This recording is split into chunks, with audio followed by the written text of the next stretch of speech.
Patrick Carlin, what did we learn today? My all-time favorite movie, bro, The Wizard of Oz. I was 8 years old when that baby came out, and my Aunt Aggie took me to see it. It was one of them rare weekends when I was home from boarding school because conduct and deportment were not my best subjects. And I used to, if you didn't do good in them, you didn't go home that weekend, so it was a good weekend. And when that thing flipped from black and white to Technicolor, I freaked out. I really loved it, man.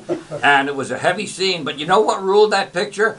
And I was with you on Toto. Right away, I knew it was a nose. The little dude smelled a rat. You know, he knew something was shaking. He's a dog. I smell BS that way, and I'm a big grown-up human being. I smell BS before it's coming around the corner. Oh, yeah. They show you all them skinny chicks drinking them beers on TV. It don't work like that.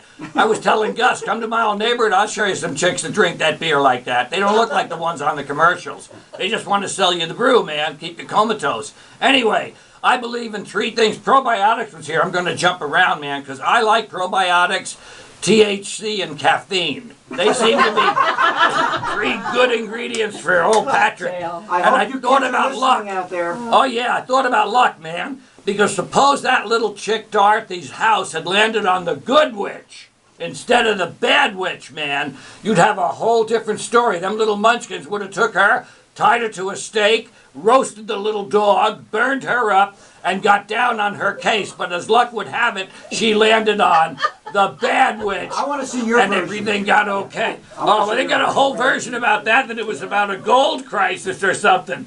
But another thing, Jogger John, I am so happy they're making the movie on this guy. Yeah. He's a phenomenal person, man.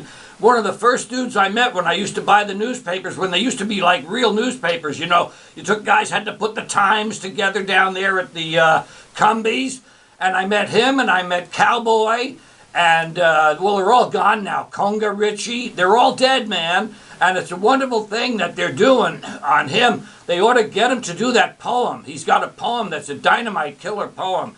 Jogger John is a deep, heavy dude, and he's found happiness on earth, man. So that made me happy. And I'm going to sum it up because it looks like it's getting to be that time, but it's been a very informative. Oh, the dream, dudes! Let me tell you about something.